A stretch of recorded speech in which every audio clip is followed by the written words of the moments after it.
ഇപ്പോൾ പ്രധാനമായും ചർച്ചാ വിഷയമായിരിക്കുന്നത് ഹേമ കമ്മിറ്റി റിപ്പോർട്ടാണ്. അപ്പോൾ ഹേമ കമ്മിറ്റി റിപ്പോർട്ട്, തൊഴിലിടങ്ങളിലെ പീഡനം, ഇതൊക്കെയാണ് പുറത്തു വരുന്നത്.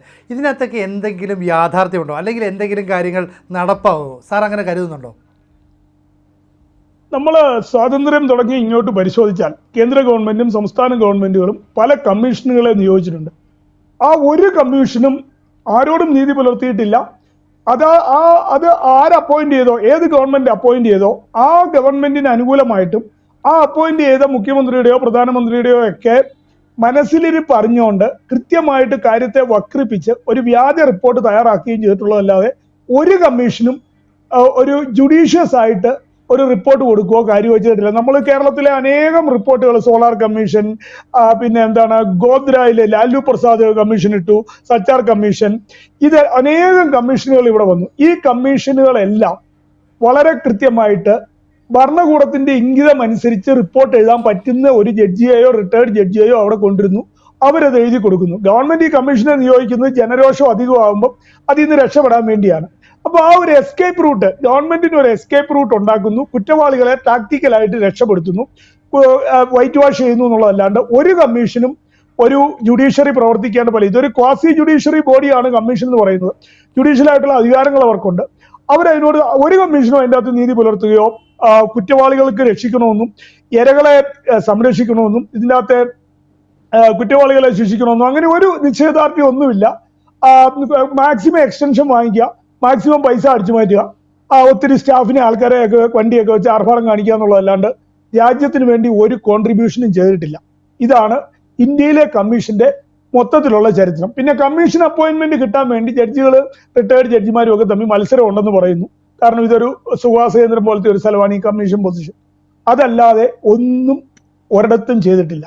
കാരണം കുറ്റങ്ങളെ എങ്ങനെ ശാസ്ത്രീയമായിട്ടും നിയമത്തിന്റെ ലൂപ്പുകൾ ഉപയോഗിച്ചുകൊണ്ടും മറയ്ക്കാം, അല്ലെങ്കിൽ അന്യായമായിട്ടുള്ള കാര്യങ്ങൾ എങ്ങനെ ഒരു നിയമത്തിന്റെ പരിധിയിലൂടെ കൊണ്ടുവരാം. അതായത് ഒരു കമ്മീഷനെ കേന്ദ്ര ഗവൺമെന്റ് UPA ഭരണകാലത്ത് കോൺഗ്രസ് അപ്പോയിന്റ് ചെയ്തതാണ്. ആ അപ്പോയിന്റ് ചെയ്ത ഒരു പരിപാടി, അവര് മുസ്ലിങ്ങളിൽ ജാതി ഉണ്ടെന്നും പറഞ്ഞു റിപ്പോർട്ട് കൊടുത്താണ് ഈ ഇതിന്റെ എന്താണ് മണ്ഡൽ കമ്മീഷന്റെ അകത്ത് മുസ്ലിമിന് ജാതി ഉണ്ടെന്നും പറഞ്ഞ് മുസ്ലിങ്ങളെ ഉൾപ്പെടുത്തിയത് ഒരു വ്യാജ കമ്മീഷൻ റിപ്പോർട്ടാണ്. സച്ചാർ കമ്മീഷൻ എന്ന് പറയുന്നത് അതിലും വലിയ വ്യാജ റിപ്പോർട്ടാണ്. മുസ്ലിങ്ങൾ മുഴുവൻ പട്ടിണി കിടക്കുക, ഹിന്ദുക്കളെക്കാട്ടിലും പാവങ്ങളാ, SC/ST പാവങ്ങളാ മുസ്ലിങ്ങൾ എന്ന് പറഞ്ഞ് സച്ചാർ ഒരു കള്ള റിപ്പോർട്ട് എഴുതി. അങ്ങനെ കള്ള റിപ്പോർട്ടുകളുടെ ഒരു വലിയ പരമ്പരയാണ് ഇന്ത്യയിൽ ഏത് കമ്മീഷൻ എടുത്താലും ചെയ്തിരിക്കുന്നത്. സത്യത്തിന്റെ ഒരു കണിക പോലും അതിൽ ഉണ്ടായിരിക്കത്തില്ല. എന്ന് മാത്രമല്ല, സത്യത്തെ കുഴിച്ചു മൂടുകയും അസത്യങ്ങളെയും അർദ്ധസത്യങ്ങളെയും പ്രൊപ്പഗേറ്റ് ചെയ്യുകയും ചെയ്യുന്ന ഒരു ഉപകരണമായിട്ടാണ് മാറിയിരിക്കുന്നത്. അതായത് കുറെ കൂടെ പറയുകയാണെങ്കിൽ ജുഡീഷ്യറി ഫോർ സെയിൽ, അതായത് പാർട്ടായിട്ട് അതിനെ വിൽക്കുകയാണ് ചെയ്തുകൊണ്ടിരിക്കുന്നത്. ആ കോൺഷ്യസ്നെസ്സിനെ തന്നെ വിൽക്കുന്ന റിപ്പോർട്ടുകളാണ് ഈ കമ്മീഷനുകളിലെല്ലാം ഉണ്ടായിരിക്കുന്നത്. കാരണം ഇതിൻ്റെ അകത്ത് തന്നെ ഞാൻ എന്നെ ശ്രദ്ധിച്ചത്, ഈ കമ്മീഷന് മുമ്പിൽ പലരും മൊഴി കൊടുത്തിട്ടുണ്ട്. പീഡിപ്പിച്ചു, പേടിപ്പിച്ചു, സ്വയം കൊണ്ടുപോയി ശരീരം ദാനം ചെയ്തു അവസരം കിട്ടാൻ വേണ്ടി, അമ്മച്ചിയും മോളും കൂടെ സ്വയം ദാനം ചെയ്ത കേസുകൾ, ഇങ്ങനെ ഒത്തിരി ശരീരദാനത്തിന്റെയും വ്യഭിചാരത്തിന്റെയും ക്വിഡ് പ്രോക്രോ, അതായത് ചാൻസ് കിട്ടാൻ വേണ്ടി മറ്റുള്ളവരുടെ ജെനുവിൻ ചാൻസ് തട്ടിയെടുത്തിട്ട് സ്വയം ചാൻസ് കിട്ടാൻ വേണ്ടി ശരീരം വിട്ടി ഒരു വലിയ കഥകൾ ഉണ്ടായിട്ടുണ്ട്. ഇതെല്ലാം ഇങ്ങനെയുള്ള, ഞാൻ ചോദിക്കട്ടെ, ഇന്ത്യയുടെ നിയമം എന്താ? നമ്മളൊരു കുറ്റകൃത്യത്തിനെ പറ്റി അറിയാൻ ഇടയായാൽ നമ്മളത് പോലീസിനും ഗവൺമെന്റിനും റിപ്പോർട്ട് ചെയ്യണം. അതാണ് അധികാരസ്ഥാനത്ത് ഇരിക്കുന്നവരുടെ ബാധ്യതയാണത്, ഡ്യൂട്ടിയാണ്. എന്നിട്ട് ചെയ്തോ? ഇല്ല. എന്നിട്ട് എന്താ പറഞ്ഞിരിക്കുന്നത്? നടപടിയൊന്നും വേണ്ട, എല്ലാം ബമ്മി വെച്ചേക്കാനാണ് പറഞ്ഞിരിക്കുന്നത്. ഇതിനകത്ത് കമ്മീഷൻ മാത്രമല്ല കുറ്റം, ഇതിൻ്റെ അകത്ത് ഗവൺമെന്റിനും ഉത്തരവാദിത്വമുണ്ട്. ഗവൺമെന്റും ആഗ്രഹിച്ചത് ഇതൊക്കെ തന്നെയാണ്. കമ്മീഷനെ ഓരോ പരിധി കഴിഞ്ഞ് കുറ്റം പറയുന്നതിൽ അർത്ഥമില്ല. ഈ കമ്മീഷനെ അപ്പോയിന്റ് ചെയ്ത ഗവൺമെന്റും ആഗ്രഹിച്ചതിന്റെ, ഗവൺമെന്റ് എന്ത് ആഗ്രഹിച്ചോ അതാണ് കമ്മീഷൻ കൊണ്ടുപോയി കൊടുത്തിരിക്കുന്നത്. ഇപ്പൊ ഇതിൻ്റെ അകത്ത് ഈ പരാതിക്കാരായിട്ട് അഭിനയിച്ച ആൾക്കാരെന്ന് പറയുന്നത്, അല്ലെങ്കിൽ ആൾക്കാരെന്ന് പറയുന്നത് കുറെ സിനിമാ ഫീൽഡിലുള്ള ആൾക്കാരാണ്, നടിമാരെന്ന് പറയും. അവർക്കൊക്കെ ഇതേപ്പറ്റി അറിയാൻ മേലെ. ഞാൻ ചോദിക്കട്ടെ, ഇവരെ ആരെങ്കിലും വീട്ടിൽ കയറി ആരെങ്കിലും ബലാത്സംഗം ചെയ്തതായിട്ട് പരാതി ഉണ്ടോ? ഇല്ല.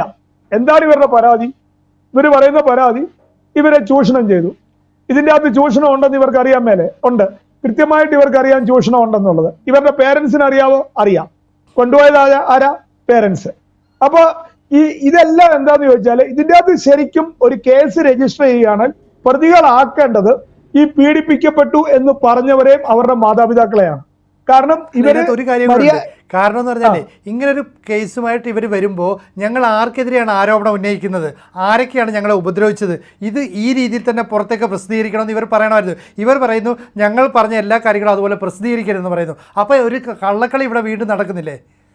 അതെ, കള്ളക്കളിയാണ് ഇത്. റിവേഴ്സ് ബ്ലാക്ക് മെയിലിംഗ് എന്ന് പറയുന്ന പരിപാടിയാണ് ചെയ്തുകൊണ്ടിരിക്കുന്നത്. ഇവിടെ ഞാൻ ചോദിക്കട്ടെ, 2016 തുടങ്ങി ഈ കമ്മീഷനെ അപ്പോയിന്റ് ചെയ്ത ഗവൺമെന്റ് ചെയ്തുകൊണ്ടിരുന്നത് എന്തുവാ?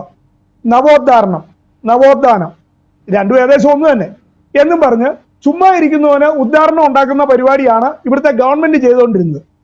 മര്യാദയ്ക്ക് ജീവിക്കുന്നവനെ സഖാത്തികളെ എല്ലാം ഇറക്കി വിട്ട് നവോത്ഥാനം എന്നും പറഞ്ഞ് റോഡിൽ ഇറക്കി വിട്ട് അവനെ പഴിപ്പിക്കാനുള്ള പരിപാടിയാണ് ഗവൺമെന്റ് ചെയ്തുകൊണ്ടിരിക്കുന്നത്. ഇതിന്റെ അകത്ത് മെയിൻ ഈ ആരോപണം ഉന്നയിക്കുന്നവരും ഇതിന്റെ പുറകെ നടക്കുന്നത് സിനിമയിലും മീഡിയയിലും ഉള്ള നവോത്ഥാനം സഹാത്തികളാണ് ഇത്ര കാണിച്ചു കൂട്ടിയതിന്റെ എല്ലാത്തിന്റെയും പുറകിലുള്ളത്. യഥാർത്ഥത്തിൽ ഒരു ക്രൈം നടന്നു, ഒരു സിനിമ നടിക്കെതിരെ ഒരു ക്രൈം നടന്നു. ആ ക്രൈം നടന്നിട്ട് ആരെയും ശിക്ഷിക്കാൻ പറ്റിയില്ല. ഈ പിടിച്ച പ്രതിയുടെ എത്ര പാസ്പോർട്ട് ഉണ്ട്, എത്ര മതമുണ്ട്, അയാൾ എന്താണ്, അയാളെ പറ്റിയുള്ള ഒരു ഡീറ്റെയിൽസും പബ്ലിക് ഡൊമൈനിലില്ല. അയാൾ സ്ഥിരം കുറ്റവാളിയാണെന്ന് പറയുന്നു, അയാൾ മതം മാറി എന്ന് പറയുന്നു, അയാൾക്ക് പല മതത്തിലെ പല ആൾക്കാരുടെ പേരിൽ പാസ്പോർട്ട് ഉണ്ട്, ഇതുവരെ ജാമ്യം കിട്ടിയിട്ടില്ല. അപ്പൊ ഇതിന്റെ അകത്ത് കുറെ ആൾക്കാരെ പിടിച്ച് ജയിലിലിട്ടു, അവരുടെ പേരിലൊന്നും ഒരു തെളിവുമില്ല. അപ്പൊ ഇതെല്ലാം എന്താന്ന് വെച്ച് കഴിഞ്ഞാൽ ചില ആൾക്കാരെ ഒതുക്കാനും ചിലരെ രക്ഷിക്കാനും ഇതിന്റെ അകത്ത് നാർക്കോട്ടിക് മാഫിയ, മട്ടാഞ്ചേരി മാഫിയയുടെ ഇടപാടുകളുണ്ട്. അവരെ എതിർക്കുന്നവരെ കംപ്ലീറ്റ് ജയിലിലാക്കുന്നു, ഇല്ലാണ്ടാക്കുന്നു. ഇങ്ങനെയൊക്കെയുള്ള പല അജണ്ടകൾ ഇതിന്റെ അകത്ത്, പല അജണ്ടകൾ, ഇടത് അജണ്ടകള്, ജിഹാദി അജണ്ടകള്, സിനിമാ ഫീൽഡ് പിടിച്ചെടുക്കാനുള്ള അജണ്ടകള്, പല അജണ്ടകൾ നടപ്പിലാകുന്നു. ഇതിനകത്ത് ഒരു കാര്യം ചെയ്യേണ്ടിയിരുന്നത്, ഇത് സിനിമാ ഫീൽഡിലോട്ട് വരുന്ന ആൾക്കാർക്ക് എല്ലാവർക്കും കൃത്യമായിട്ട് അറിയാം ഇവിടെ ഇതുപോലത്തെ കാര്യങ്ങളുണ്ട് എന്നറിയാം.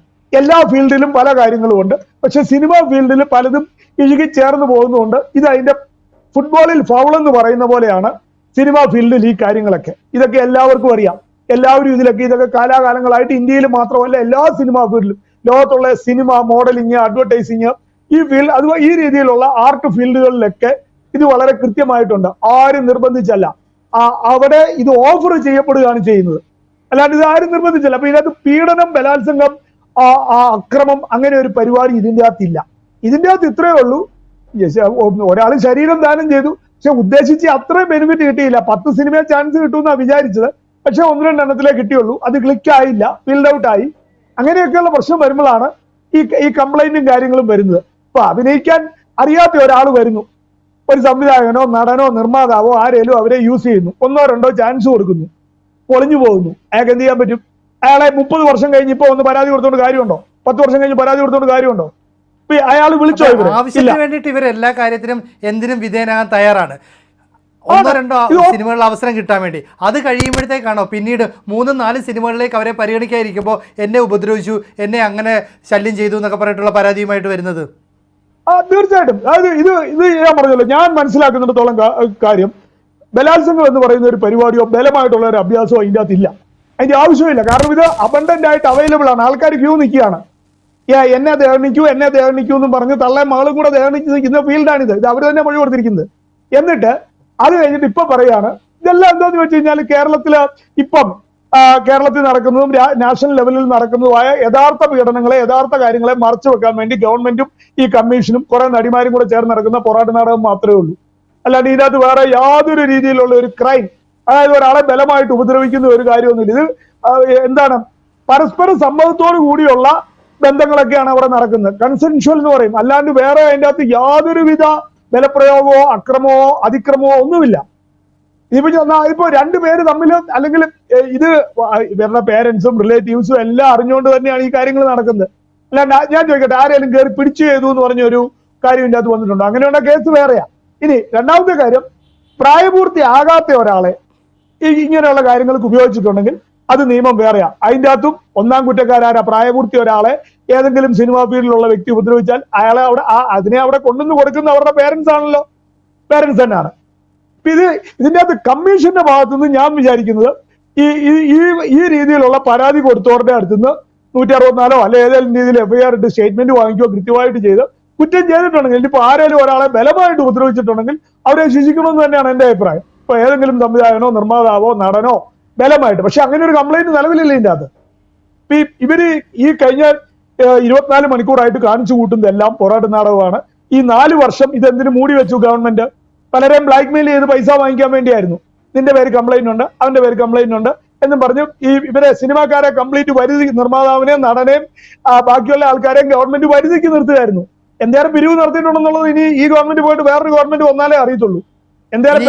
ഈ റിപ്പോർട്ട് കൈ കിട്ടുന്നത് CPM കയ്യിലേക്കാണ്. CPM ഇത് കൃത്യമായിട്ട് എങ്ങനെ യൂസ് ചെയ്യണമെന്നറിയാം. ഇവർ കൃത്യമായിട്ട് ഈ നടിമാരെ ഈ നടന്മാരെയൊക്കെ വിളിച്ചു വരുത്തി നിങ്ങൾക്കെതിരെ ഇങ്ങനെ പരാതിയുണ്ട്, ഇത് ഞങ്ങൾ പുറത്തേക്ക് വിടും, ഞങ്ങൾ പറയുന്ന പോലെ കുറേ കാര്യങ്ങളൊക്കെ ചെയ്യണം എന്ന് പറയുന്ന പോലെ കൃത്യമായി ബ്ലാക്ക്മെയിൽ ചെയ്യാനായിട്ട് CPM രംഗത്തിറങ്ങില്ലെന്ന് ആര് കണ്ടു? അതിനുവേണ്ടി അല്ല ഇത് മൊത്തം തട്ടിക്കൂട്ടിയത്. ഇത് മൊത്തം തട്ടിക്കൂട്ടിയിരിക്കുന്ന ആ ഒരു ഒറ്റ പർപ്പസിന് വേണ്ടിയാണ്, പൈസ ഉണ്ടാക്കുക എന്നുള്ള ഒരു പരിപാടിയാണ്. കാരണം കംപ്ലൈന്റ് ഇല്ല ആർക്ക്. ഈ ഇപ്പം എന്താണ് സിനിമയിൽ അഭിനയിപ്പിക്കാമെന്ന് പറഞ്ഞ് പണം തട്ടിയെന്നോ അല്ലെങ്കിൽ ദുരുപയോഗം ചെയ്തു എന്നോ ഒക്കെ പറഞ്ഞ് അങ്ങനെ ഒരു പരാതി ഇല്ല ഇതിൻ്റെ അകത്ത്. ഇവർക്കൊക്കെ ഇവരെല്ലാം ഇതിന് പോയി ചാൻസും കിട്ടി, പലരും പല രീതിയിലുള്ള ചാൻസ് കിട്ടി, അവാർഡ് കിട്ടി, എല്ലാവരും വലിയ വലിയ ആൾക്കാരാ. ഇപ്പൊ ഇതെന്താന്ന് ചോദിച്ചാല് പാർട്ടി ഇത് കൈയടക്കുകയാണ്, സിനിമാ മേഖല കൈയടക്കുകയാണ്. ഇപ്പം ഈ സിനിമാ മേഖലയിൽ നിന്ന് പലരും മറ്റു പാർട്ടികളിലേക്ക് പോകാൻ തുടങ്ങി. അത് തടയാൻ വേണ്ടി കൂടിയാണ് ഇതിന്റെ ഉദ്ദേശം. അതായത് സിനിമാ ഫീൽഡിൽ നിന്നും പലരും ഇപ്പൊ കോൺഗ്രസിലേക്കും BJPയിലും ഒക്കെ പോകാൻ തുടങ്ങി. അപ്പൊ അതുകൊണ്ട് അവരെ ഒന്ന് നിങ്ങൾ പോയാൽ നിങ്ങളെ പിടിക്കും എന്ന ഒരു ഇതും കൂടെ ഉണ്ട് അതിൻ്റെ അകത്ത്. കാരണം ഇതെല്ലാം തുനിഞ്ഞ് ഇതിനകത്തുള്ളത് ആരാ? ഈ നാടകം മുഴുവൻ കളിക്കുന്ന ആരാ? തുനിഞ്ഞിറങ്ങിയ സഹാത്തികളാണ്. അവരുടെ അമ്മമാരും സഹാത്തികളാണ്. ഇവരെല്ലാം പരമ്പരാഗത കമ്മ്യൂണിസ്റ്റ് കുടുംബങ്ങളിൽ നിന്ന് വന്ന ആൾക്കാരാണ്. ഈ നവോത്ഥാന പരിപാടിയൊന്നും അവർക്ക് പുത്തരിയല്ല. 3-4 ജനറേഷനായിട്ട് ഇതൊക്കെ തന്നെയാ പരിപാടി. അപ്പൊ നമുക്കറിയാമല്ലോ ഇവരുടെ ഒളിവ് ജീവിതവും കമ്മികളുടെ ഒളിവ് ജീവിതവും പരിപാടിയൊക്കെ ഇതൊക്കെ തന്നെയാണ് സംഭവം. ഇതിൻ്റെ അകത്ത് ഒളിവ് ജീവിതമാണ്. അപ്പൊ ഇപ്പൊ എന്താന്ന് ചോദിച്ചാൽ ഇതിനൊരു ഒരു കമ്മീഷനെ കൊണ്ടുവന്ന് അതിനൊരു ലീഗലായിട്ടൊരു ഫ്രെയിം വർക്കിലാക്കി എന്നുള്ളത് മാത്രമേ ഉള്ളൂ. ഇതൊന്നും കോടതിയിൽ നിലനിൽക്കാൻ പോകുന്നില്ല. പിന്നെ ചുമ്മാ നാറ്റിക്കാം, കുടുംബം തകർക്കാം, ആൾക്കാരുടെ ജീവൻ തകർക്കാം എന്നുള്ളത് മാത്രമേ ഇതിൻ്റെ അകത്തുള്ളൂ. അത് കമ്മ്യൂണിസ്റ്റ് പാർട്ടി കൃത്യമായിട്ട് ചെയ്തിരിക്കും. നമ്മളെ സംബന്ധിച്ചിടത്തോളം ഇതിൻ്റെ അകത്ത് PSC ടെസ്റ്റ് നടത്തിയോ അല്ലെ ഗവൺമെന്റ് ഇന്ന നായികയാക്കണം, ഇന്നയാൾക്ക് ഇന്ന റോള് കൊടുക്കണമെന്ന് പറ്റുന്നില്ല. ഇത് ഫ്രീലാൻസ് ആയിട്ടുള്ള ഒരു ഇതാണ്. ഇപ്പൊ ഒരു മീഡിയയിൽ ആരെ നിയമിക്കണം, ആര് വാർത്ത വായിക്കണം, ആര് റിപ്പോർട്ടർ ആകണമെന്ന് തീരുമാനിക്കുന്നത് അവരുടെ ഇഷ്ടമാണ്. അതുപോലെ തന്നെ ഒരു സിനിമയിൽ ആര് അഭിനയിക്കണം, ആര് ഇത് ചെയ്യണമെന്ന്. ഞാൻ ചോദിക്കട്ടെ, വേറെ ഫീൽഡ് എടുത്തേ, മീഡിയ എടുത്തേ, ഇത് രാഷ്ട്രീയം എടുത്തേ, ഏതെല്ലാം ഫീൽഡിൽ ഏതെല്ലാം രീതിയിലുള്ള ചൂഷണങ്ങളുണ്ട്. ഇതിന് മാത്രം എന്താ പ്രത്യേകത? എല്ലാവരും ബയോളജിക്കലി ഒന്ന് തന്നെയല്ലേ? ഇവർക്ക് മാത്രം കൂടുതൽ അധികം സംഭവങ്ങളൊന്നുമില്ലല്ലോ സിനിമയിലുള്ളവർക്ക്. എല്ലാ രംഗത്തും ചൂഷണമുണ്ട്. അവർ പരാതി കൊടുക്കുന്നുണ്ട്, നടപടി എടുക്കുന്നുണ്ട്, ചൂഷണം ചെയ്യാൻ ശ്രമിക്കും. ഇവിടെ നടപടി ഇല്ലാഞ്ഞതിന്റെ കാരണം എന്താന്ന് ചോദിച്ചാൽ ഇവരും ഇത് ആസ്വദിച്ചവരാണ്. അതാണ് അതിന്റെ കാര്യം. അല്ല നേരത്തെ പരാതി വന്നേനെ ഇവരാരേലും തടഞ്ഞ് കൺഫൈൻമെന്റിൽ വെക്കുവോ, തടഞ്ഞു വെക്കുവോ, തടയുവോ ഒന്നും ചെയ്തിട്ടില്ല. ഇവര് അവിടെ പോയി ഇതിനു വേണ്ടി തന്നെയാണ് പോയിരിക്കുന്നത്.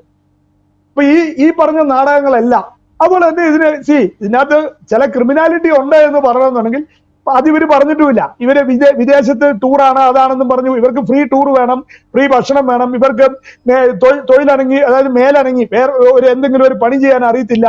ആകെ ഈ ഒരു പരിപാടി മാത്രമേ അറിയത്തുള്ളൂ. അപ്പൊ ഉള്ളിടത്തോളം കാലം ഉള്ളിടത്തോളം കാലം ഇതെല്ലാം നടത്തിയിട്ട് ഇപ്പൊ പറയുക എനിക്കൊന്നും അറിയാൻ മേലായിരുന്നു, ഇതെല്ലാം പീഡനമായിരുന്നു എന്ന് ഇപ്പോഴാ ബോധ്യമായിരുന്നു. ഇതെല്ലാം കോടതിയിൽ നിലനിൽക്കോ? കോടതിയിൽ പ്രതിഭാഗം ക്രോസ് വന്നു കഴിയുമ്പോൾ ഉണ്ടല്ലോ ഇതൊക്കെ താഴ്ന്ന് തരിപ്പണമായി പോകും. കോടതിയിലൊന്നും നിലനിൽക്കത്തില്ല. പക്ഷേ ജനങ്ങളുടെ നികുതി പണം എടുത്ത് ഏതാണ്ട് 1 കോടി രൂപയോളം ചെലവഴിച്ച് ഇങ്ങനെ ഒരു കമ്മിറ്റി റിപ്പോർട്ട് രൂപീകരിക്കുന്നു. ഈ റിപ്പോർട്ട് കുറച്ചു കാലം കഴിയുമ്പോഴത്തേക്ക് ഒരു അടുപ്പത്തെടുത്ത് വെക്കുക അല്ലെ ഭരണത്തെടുത്ത് വെക്കുക എന്നതിനപ്പുറത്തേക്ക് ഇതിനകത്ത് എന്തെങ്കിലും കാര്യങ്ങൾ നടപ്പാവും നമുക്ക് പ്രതീക്ഷിക്കാം? ഞാൻ ചോദിക്കട്ടെ, ഇതിലും വലിയ കമ്മീഷൻ ഈ 77 വർഷമായിട്ട് ഇന്ത്യയിൽ ഒന്നും നടപ്പായിട്ടില്ല.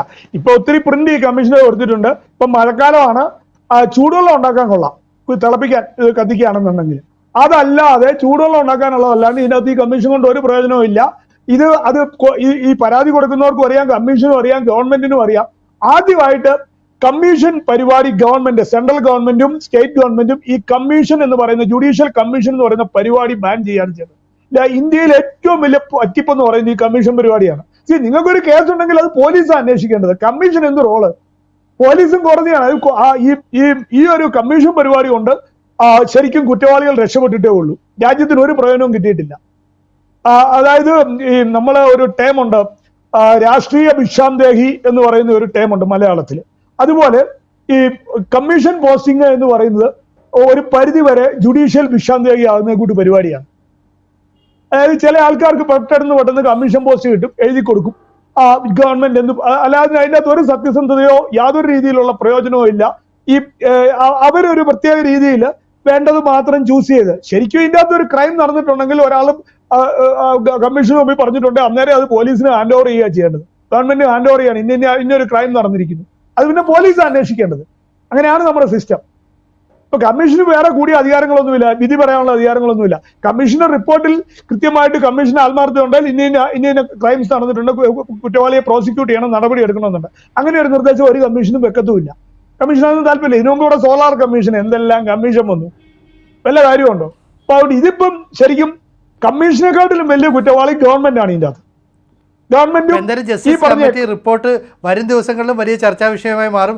സിനിമാ മേഖലയിലുള്ളവരൊക്കെ ഇതെടുത്തിട്ട് സംസാരിക്കും. പ്രത്യേകിച്ച് അമ്മ എന്ന് പറയുന്ന സംഘടനയുള്ളവർ ഇത് പഠിക്കുകയാണെന്ന് പറഞ്ഞു. അവർ പഠിച്ചതിന് ശേഷം അതിന്റെ ഭാരവാഹികൾ സംസാരിക്കട്ടെ, അപ്പോൾ നമുക്ക് കൂടുതൽ വിശദമായി ചർച്ച ചെയ്യാം. അമ്മ എന്ന് പറഞ്ഞ അമ്മയല്ല, മാമയാണെന്നാണ് ഇപ്പൊ നാട്ടുകാർ പറയുന്നത്. അമ്മയായിരുന്നില്ല എന്നാണ് പറയുന്നത്. ഇവരെല്ലാം കൊണ്ടുപോയി ഈ സംവിധായകരുടെയും ഇവരുടെയൊക്കെ മുറി കയറ്റി അമ്മയായിരുന്നില്ല മാമയായിരുന്നാ പറയുന്നത്. അതുകൊണ്ട് മാമയോ ഇവരെന്ത് വേണേ ചെയ്യട്ടെ. പക്ഷെ ഒറ്റ കാര്യമുണ്ട്, രാജ്യത്ത് നടക്കുന്ന ഇപ്പൊ കേരളത്തിലെ ഒരു വിവാദമുണ്ട്, കാഫിർ സ്ക്രീൻഷോട്ട് വിവാദം. നാഷണൽ ലെവലിൽ കൽക്കട്ടയിലെ ഡോക്ടറെ ബലാത്സംഗം ചെയ്തു വന്ന കേസുണ്ട്. ഇത് രണ്ടും മുക്കാൻ വേണ്ടി കേരളത്തിലെ മീഡിയയും പോലീസും ഗവൺമെന്റും ബാക്കി ഇന്ത്യ അലയൻസും എല്ലാം കൂടെ കാണിച്ചു കൂട്ടുന്ന ഒരു നാടകം എന്നുള്ളതേ ഉള്ളൂ.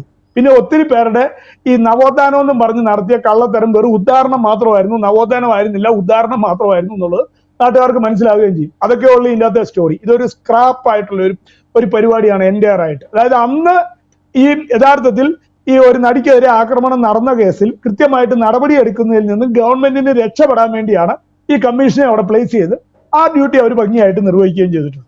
യഥാർത്ഥത്തിൽ അതിന്റെ പ്രതികളെ കൂടെ ഓൾമോസ്റ്റ് രക്ഷപ്പെടുത്തുന്ന രീതിയിലാക്കിയിട്ടുണ്ട്. ഇതാണ് അതിൻ്റെ അകത്തെ കാര്യം. അതുകൊണ്ട് ജനങ്ങൾ തള്ളിക്കളയാന്നുള്ളതേ ഉള്ളൂ, ഇതുപോലത്തെ അഭ്യാസങ്ങളെ തള്ളിക്കളയാന്നുള്ളതേ ഉള്ളൂ. സ്ത്രീ സുരക്ഷയ്ക്ക് വേണ്ടത് കൃത്യമായിട്ടുള്ള നടപടിയാണ്, പോലീസിന്റെ നടപടിയാണ്. സ്ത്രീകളെ ഉപദ്രവിക്കുന്നവരെ പിടിക്കുക. അല്ലാണ്ട് ആരെങ്കിലും കൊണ്ടുപോയി ശരീരം ദാനം ചെയ്യുന്നിടത്ത് പോലീസിന് എന്ത് ചെയ്യാൻ പറ്റും? ഇടപെടാൻ പറ്റുമോ? സ്വന്തം ഇഷ്ടം.